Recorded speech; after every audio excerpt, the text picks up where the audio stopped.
Welcome to the story. Don't forget to like, subscribe, and support me. Ryan Caldwell's fingers drummed anxiously against the leather steering wheel as he waited for the traffic light to turn green. The afternoon sun blazed through the windshield of his aging sedan, casting a warm glow over his face, yet there was no warmth in his expression. His mind churned with the gravity of what he had uncovered in the past few days, something so massive that it threatened the very core of what his country pretended to stand for. It had started small, just another election campaign, but unlike before, this time Ryan wasn't just reporting on the process from the sidelines as he had once done as a star journalist.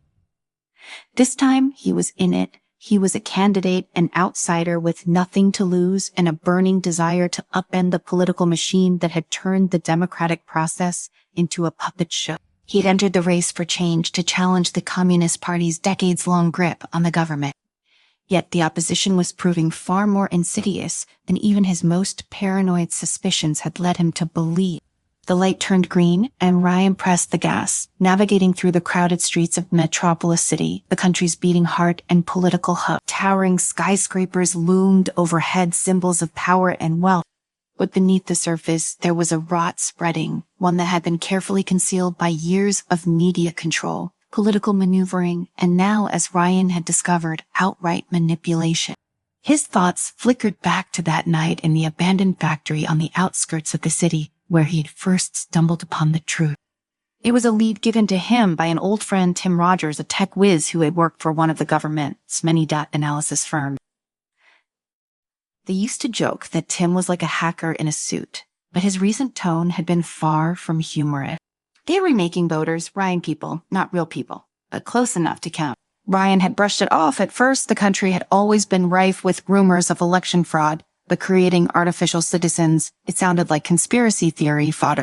However, Tim's voice had been too steady, too serious, so Ryan had followed the thread, and what he found had shaken him to his core. The factory was a sprawling facility, hidden behind layers of bureaucracy and falsified records, its purpose shrouded under the guise of industrial manufacturing. Inside, he had witnessed rows upon rows of synthetic bodies, fully functioning human replicas being assembled, programmed, and registered as voters. Every one of them with a single purpose, to cast their ballot for the Communist Party's candidate, Zhou Yinghui, in the upcoming election. Millions of them, all pre-programmed with fabricated identities, memories, and lives that existed only on paper. Ryan shook his head as the image of that night played back in his mind. He had taken photos, recorded everything he could, but he knew that the evidence alone wasn't high enough. The Communist Party controlled the media, the courts, and the narrative. They would discredit him, paint him as a liar, or worse, make him disappear. He'd seen it happen to others who had gotten too close to the truth. A beep from his phone snapped him back to the present. He glanced at the screen, a text from his campaign manager. Alina Vasquez, meet me at the office ASAP. News broke about the churn new voters. Nearest media calling it a dire registration surge. Ryan clenched his jaw. So they were already spinning it. They would make it seem like a miracle of democracy, a newfound participation by the masses. The artificial citizens would blend in with the real voters, their votes indistinguishable from the genuine ones. He made a sharp turn down an alley and parked behind his modest campaign office, a stark contrast to the Communist Party's gleaming headquarters downtown. Elena was already inside, pacing back and forth as he walked in. They were everywhere, she said without preamble, thrusting a tablet into his hand. The news outlets are hailing it as a victory for voter turnout. They were calling it the greatest expansion of democracy since the inception of the Republic. Look at this. Ryan scanned the headlines, his stomach churning. They had anticipated this. The party had laid the groundwork, and now the public was eating it up. No one would question the influx of new voters. They had been primed to see it as progress. We were screwed, Elena said, sinking into a chair. Even if we leak what you found, they'll spin it as a crackpot theory. And once those votes come in, it won't matter what we say, the election will be sealed. Ryan sat down across from her, staring blankly at the screen. There has to be a way, he muttered. We need to get to the public directly, bypass the mainstream media. Alina scoffed, how they control everything: television, radio, the major website. Even the underground platforms are crawling with their plan. There's one option, Ryan said slowly, his mind racing. Tim Sontag. He mentioned something about a secure communication network, a kind of backdoor into the public broadcast system.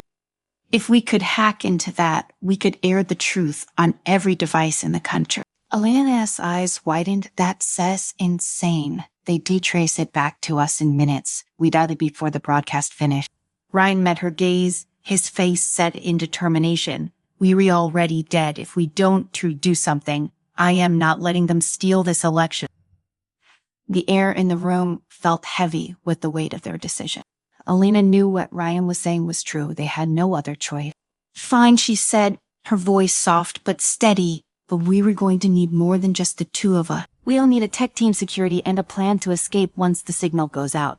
They'll send everything they have after us. Ryan nodded. I know. I'll reach out to Tim and see if he can pull a team together. In the meantime, we need to figure out how to keep the campaign going without drawing suspicion.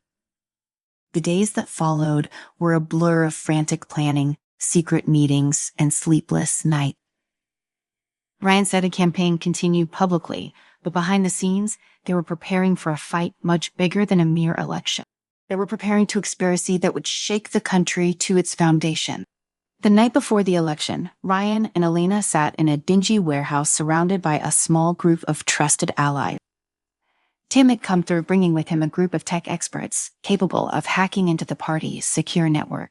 The plan was simple in theory, but dangerous in execution. They would break into the public broadcast system, air the footage of the artificial citizen factories, and reveal the party's plot to the entire nation. If they succeeded, the truth would spread like wildfire, sparking outrage and hopefully a movement to stop the election from being rigged. If they failed, they would be arrested or killed, and the party would bury the truth along with them. Timson's fingers flew across the keyboard, his face illuminated by the glow of the monitor. I am in, he whispered, his voice barely audible over the hum of the computer. We have about 15 minutes before they trace the signal. Ryan took a deep breath and nodded to Elena, who stood at the ready with the video feed. The room was tense, the weight of what they were about to do hanging over them like a storm cloud. Let's do it, Ryan said. With a single click, the broadcast began. The video feed of the factory, the synthetic citizens, the rows upon rows of artificial humans being prepared for the election. All of it streamed live to every screen, every phone, every device across the country. There was no turning back now. Tim's voice broke the silence. We've all got movement. They know we were here. Outside the warehouse, the sound of sirens grew louder, the flashing lights of police and military vehicles reflected in the window. Ryan's heart pounded in his chest as the sirens grew closer. The dim lights of the warehouse flickered against the incoming red and blue flashes from outside. They had known this was coming, but the reality of it felt far more terrifying than any plan they had made. There was no turning back. Now the world was watching, and they had only minutes before the government forces broke down the door and silenced them for good. Tim's hands were a blur on the keyboard. Holder holding steady. The feed is live across all channels. We've got about 10 minutes before they cut the signal. Ryan nodded, sweat trickling down his forehead. Elena stood beside him, pale but resolute. There was fear in her eyes, but also a flicker of hope, a hope that this broadcast would be the turning point. If they could just get the message out, if they could show people the truth, maybe it would be enough to stop the party in its track.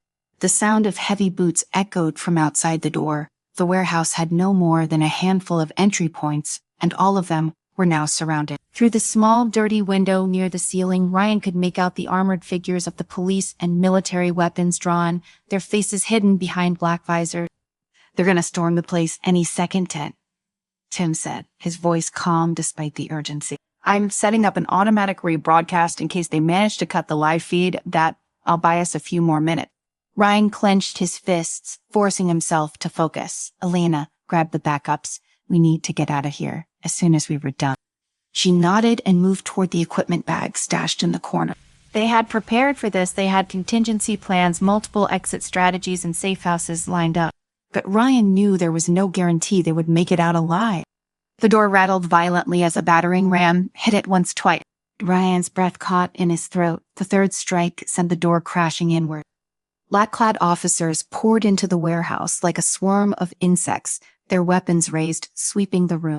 "Get down," one of the officers shouted. Ryan didn't move. He wasn't going to drop to his knees and give up, not when they were this close. He kept his eyes on Tim, who continued typing furiously. "They're inside," Elena yelled, stepping back from the computers as the officers closed in. Ryan raised his hand slowly, showing them he wasn't armed.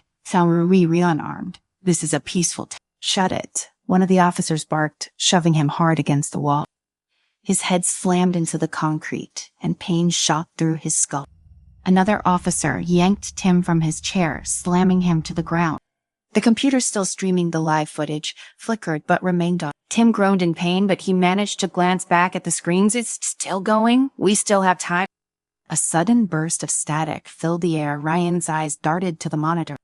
The broadcast was being interrupted. A government override had started to break through their signal, but the video feed of the artificial citizens still flickered through the interference. "We have to get out of here," now Elena shouted, grabbing Ryan's arm as more officers stormed in. He could barely stand, his head swimming from the impact, but he forced himself to move.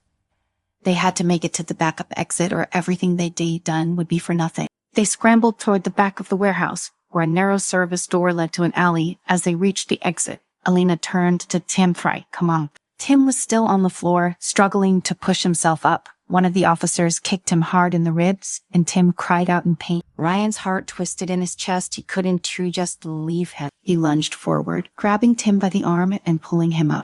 Together, they stumbled toward the door, the sound of gunfire echoing in the background. It wasn't aimed at them, not yet, but the tension in the air was thick, and Ryan knew they were seconds away from being caught in a crossfire. They burst through the service door and into the cold night air. The alley was dark, narrow, and filled with the stench of garbage, but it was their only shot at escape. Elena was already a few paces ahead, her breath coming in ragged gasps as she sprinted toward the waiting van at the end of the alley. Ryan half dragged, half carried Tim behind her, his muscles burning with the effort. "We can stop," Ryan panted. "We need to keep moving." Elena nodded, her face pale and determined. They reached the van, and Ryan threw open the back door, shoving Tim inside before climbing in after him. Elena jumped into the driver's seat, slamming the door and revving the engine. Just as they pulled out of the alley, the doors of the warehouse burst open again. Officers spilled out into the street, shouting and pointing as they realized their targets were slipping away. "They were coming," Tim gasped, clutching his side. "Go, go, go." Elena floored the gas pedal, and the van shot forward, careening through the darkened street. Ryan glanced behind him, his pulse racing. The police vehicles were already in pursuit, their sirens blaring, their lights flashing like angry beacons in the night. "We were not going to outrun them," Elena said, her knuckles white as she gripped the steering wheel. Ryan's mind raced. They needed a plan, something to shake their pursuers, or at least buy them enough time to disappear. "Take the next left," he ordered. "There. It's an underground tunnel system, about half a mile from here. If we can get to it, we might be able to lose them." Elena didn't hesitate. She swung the van into a sharp left turn, tires screeching as they sped down a narrow side street. The police vehicles followed, but the maneuver had bought them a few precious seconds. As they neared the entrance to the tunnels, Ryan felt the flicker of hope. They were close. If they could just make it inside, the labyrinth of underground passages might give them the cover they needed to escape. "There it," Tim shouted, pointing to the metal grate that marked the entrance to the tunnel system. Elena swerved toward it, and Ryan jumped out of the van, wrenching the grate open with trembling hands. "Hurry," he yelled, motioning for Elena and Tim to follow. The three of them scrambled inside, the sounds of the police vehicles growing fainter as they disappeared into the maze of tunnel. The air was damp and stale, the darkness pressing in on them from all sides. But for the first time in what felt like hours, they were safe, at least for now. Ryan slumped against the cold stone wall, his chest heaving with exhaustion. The truth was out. The broadcast had gone live. The entire nation had seen what the Communist Party had been doing behind closed doors. Now, all they could do was wait for the fallout. Elena sank down beside him, her face still pale, but her eyes burning with fierce determination. "We did it," she whispered, her voice barely audible in the darkness. "We actually did it."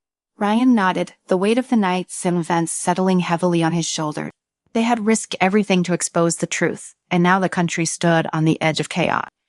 Protests would break out, questions would be asked, and the party's iron grip on power would begin to slip. But it wasn't over yet. There would be a backlash. The party would fight back with everything they had. This was just the beginning of a much larger battle. Ryan closed his eyes for a moment, allowing himself a brief flicker of relief. They had made it this far, now they had to survive the aftermath. But for the first time in a long time, he felt something he hadn't just felt in years' hope. This was the start of something bigger than any election. It was the beginning of a revolution.